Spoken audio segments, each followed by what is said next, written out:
2025 ఫిబ్రవరి నెల కన్యారాశి ఫలితాలు. కన్యా మిథునయోర్ బుధ. కన్యా మిథున రాశులకి బుధుడు అధిపతి.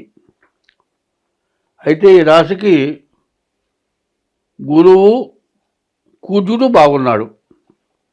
మిగతా గ్రహాలు 6 గ్రహాలు కూడా పూర్తిగా బాగాలేవు. అయితే గురువు వల్ల ఉద్యోగం బాగుంటుంది. కుజుడు వల్ల ఇళ్ళు, స్థలాలు, పొలాలు ఇట్లాంటివి కొనుక్కుంటానికి బాగా అవకాశం ఉంది. అయితే మానవుడికి అవసరమైనది ఏమిటి, అనవసరమైనది ముఖ్యంగా కావాలి. అన్నిట్లోకి ముఖ్యమైనది గురువు బాగుండాలి. గురువు బాగుంటే చదువుకునేవాడికి బాగుంటుంది, ఉద్యోగం చేసేవాడికి బాగుంటుంది, ఎవరితో మాట్లాడే విధానమైనా బాగుంటుంది. వాక్కుకు సంబంధించిన వాడు గురువు. కుజుడు ఆస్తికి, భూమికి సంబంధించిన వాడు కుజుడు. అయితే ఈ గురువు బాగుండటం చేత ఎప్పటి నుంచో ఇల్లు కొనుక్కోవాలి అని డబ్బులు జాగ్రత్త చేసుకున్న డబ్బులు కూడా అయిపోతాయి, కానీ ఇల్లు కొనుక్కోవటం జరగదు. అయితే ఇల్లు కొనుక్కోవటం కానీ, చదువు, ఉద్యోగం రావటం కానీ అది జీవితంలో రాసి పెట్టుంటేనే వస్తుంది. ప్రతివాడు అనుకున్నదిలా కాదు. జీవితం మొత్తం అద్దె ఇంట్లో ఉన్నవాళ్ళు చాలామంది ఉన్నారు. బాగా చదువుకొని కూడా ఉద్యోగం లేకుండా ఆటో నడుపుతున్న వాళ్ళు కూడా ఉన్నారు. ఇదేమిటయా వాళ్ళ పూర్వజన్మ సుకృతాన్ని బట్టి ఉంటుంది. ఈ రెండు కలిసి వచ్చే టైము ఈ ఫిబ్రవరి నెలలో ఉంది. కానీ ఈ రెండింటినీ చెడగొట్టడానికి శుక్రుడు, రాహువు, రవి, బుధుడు, కేతువు, మరి ఈ గ్రహాలు పూర్తిగా బాగాలేవు.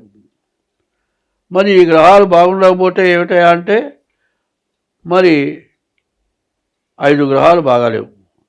దీనివల్ల చాలా ఇబ్బంది కలుగుతుంది. కాబట్టి ఈ రాశి వాళ్ళు చాలా జాగ్రత్తగా పడాలి. కన్యా మిథునయోర్ బుధ. ఈ కన్యా రాశి యొక్క స్వభావం ఎట్లా ఉంటుందంటే మంచి జ్ఞానం కలిగి ఉంటారు, ఎవరితో గొడవ పడరు, మంచి సద్బుద్ధి కలిగి ఉంటారు. వీళ్ళు వ్యాపారం చేసేవాళ్ళే అవుతారు. ఈ రాశి వాళ్ళు వ్యాపారంలో ఎట్లా ఉంటుందంటే అవతల వాళ్ళకి చక్కగా నచ్చ చెప్పి వ్యాపారం చేసేట్టుగా ఉంటారు.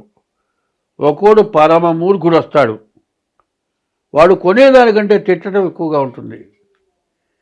ఏమి తిట్టినా నన్ను కాదన్నట్టుగా ఉంటాడు. ఎందుకంటే ఘర్షణ పడే మనస్తత్వం వీడికి లేదు కాబట్టి ఎప్పుడూ గొడవ పడడం.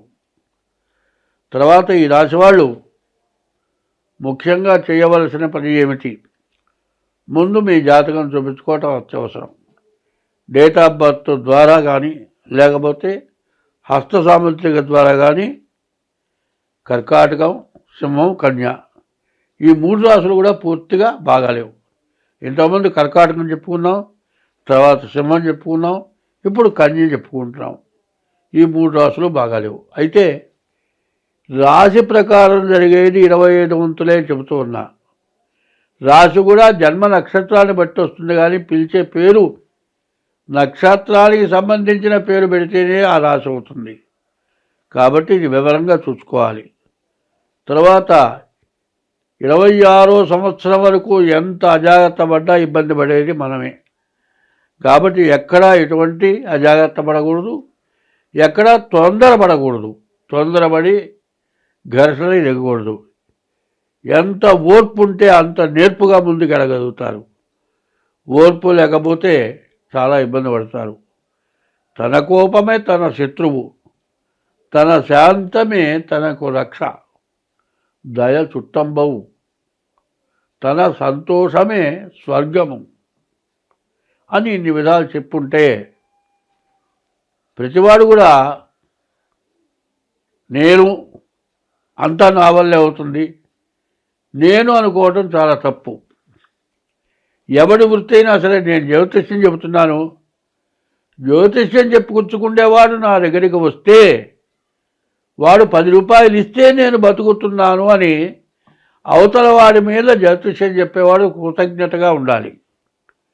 అదే చదువుకుండే చోట మరి చదువు చెప్పే లెక్చరర్ కూడా ఈ పిల్లలకి నేను చక్కగా చదువు చెబితే వాళ్ళు ఏదైనా తప్పు చేసినా కూడా నాయనా ఇది తప్పురా అని మంచిగా చెప్పి, తల్లిదండ్రులు తిట్టి చెప్పినా కొట్టి చెప్పినా సరిపోతుంది, కానీ ఇవాళ రోజున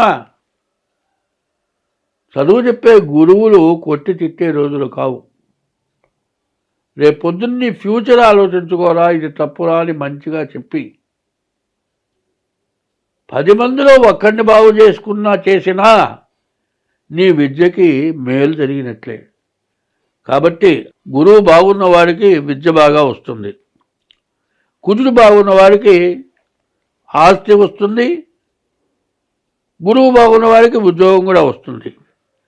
కానీ మిగతావన్నీ బాగా లేవు. కాబట్టి ముందు జాగ్రత్తగా మీ డేట్ ఆఫ్ బర్త్ ద్వారా మీ జాతకం చూపించుకోవటం ఒకటి. రెండోది, ఎక్కడా ఎటువంటి తొందర పడవద్దు. ఎంత తొందర పడతారో అంత నష్టం పడటానికి బాగా అవకాశం కనపడుతుంది. కాబట్టి ఏమాత్రం అనుమానం మీకు ఉన్నా సరే వెంటనే మీ జాతకం చూపించుకోండి.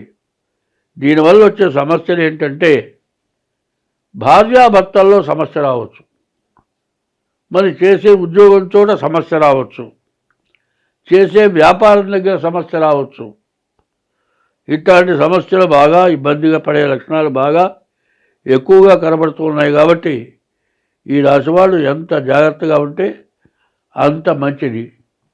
మరి ఈ రాశి వాళ్ళు ముందు మీ జాతకం చూపించుకొని జాగ్రత్త వహించండి. ఇప్పుడు 24, 25, 26 సంవత్సరాలు పాపగ్రహాలు ఎక్కువగా ఉండటం చేత రాజ్య పరిపాలకులకు, ప్రజలకు, ప్రతి జీవరాశికి వాతావరణం వల్ల కానీ, తర్వాత ఒకళ్ళకొకళ్ళకి సత్సంబంధాలు లేకపోవటం వల్ల కానీ సమస్యలు, అనారోగ్యాలు, అధిక వర్షపాతం, మరి రకరకాలైన వాయు కాలుష్యం, తర్వాత నీటి కాలుష్యం, ఇట్లాంటి సమస్యల వల్ల రకరకాలైన వ్యాధులు వస్తున్నాయి. ఎట్లా అంటే పాపగ్రహాల బలం ఎక్కువగా ఉంది. దానివల్ల రాజ్య పరిపాలకులకు కూడా ఒకళ్ళకొకళ్ళు పట్టలేరు. మరి రాజ్య పరిపాలకులు వాళ్ళలో వాళ్ళు గొడవలు పడటం తప్పితే ప్రజలకి అవసరం ఏమిటని చూడగలిగినటువంటి పరిస్థితుల్లో వాళ్ళు లేకుండా పోయినారు. వాళ్ళ తప్పు అని నేను అంటలేదు. అంటే గ్రహస్థితి నవనాయకుల్లో గ్రహాలు కొన్ని బాగుండకపోవటం వల్ల ఇటువంటి సమస్యలు అధికంగా వస్తూ ఉన్నాయి.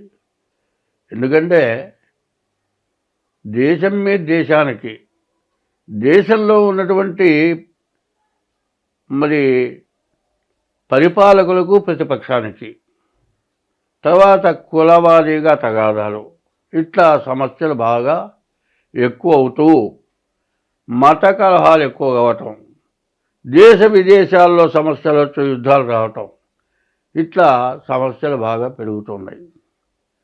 ఇట్లాంటి సమస్యల్లో మతాల్లో కల్లా హిందూ మతం అనాది మతం అని చెప్పింది. ఈ అనాది మతం అంటే ఎవరు సృష్టించింది కాదు అని అర్థం. అనాది అనగా మొదటి నుంచి ఉన్నటువంటిది, ఎవరు తీసుకొచ్చి పెట్టింది కాదు. దీంట్లో నుంచి ధర్మశాస్త్రంలో నుంచి కూడా కొంత భాగం న్యాయశాస్త్రం తీసుకొని పరిపాలన జరుగుతుంది. కానీ పరిస్థితుల ప్రభావాన్ని మనం అర్థం చేసుకోవాల్సిన అవసరం చాలా ఉంది. కాబట్టి తనని తను రక్షించుకోవటమే ఎవరికి కష్టంగా ఉంది. ఎవరికైనా తను బతకడం, తన భార్య పిల్లల్ని బతికించుకోవటానికే సమస్యలు ఎక్కువగా ఉన్నాయి. కానీ ఇట్లాంటి సమయంలో పక్క వాళ్ళ సమస్యలు పట్టించుకోవటం, దీనివల్ల సమస్యలు పెరగటం జరుగుతోంది. ఎందుకంటే హిందూ మతంలో మరి ధర్మము, న్యాయం, ధర్మో రక్షతే రక్షిత అని, ధర్మాన్ని నువ్వు రక్షిస్తే నిన్ను ధర్మం రక్షిస్తుందని చెప్పింది.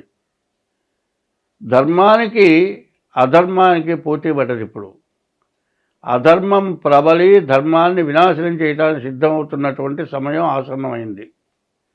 కాబట్టి ఒకప్పుడు మా చిన్నతనంలో ప్రభాకర ఉమామహేశ్వర పండితుడు ఉండేవారు. ఆయన ఉపన్యాసం చెప్పటం మొదలు పెడితే కొన్ని వేల జనం కూర్చొని ఉండేవాళ్ళు. కనీసం పెద్దలైన వాళ్ళు ప్యాసుకు ఆపుకోలేకపోతే బయటికి పోవడానికి కూడా అవకాశం ఉండేది కాదు. అంత ధర్మాన్ని కరెక్ట్గా నిలదీసి చెప్పగలిగినటువంటి వాళ్ళు ఉండేవాళ్ళు.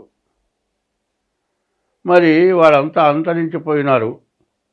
ఇప్పుడు కాలక్రమేణా మరి శృంగేరి, మరి 4 పీఠాల్లో మొదటి పీఠం శృంగేరి, అటువంటి శృంగేరి పీఠం కొంత చెబుతూ ఉన్నది.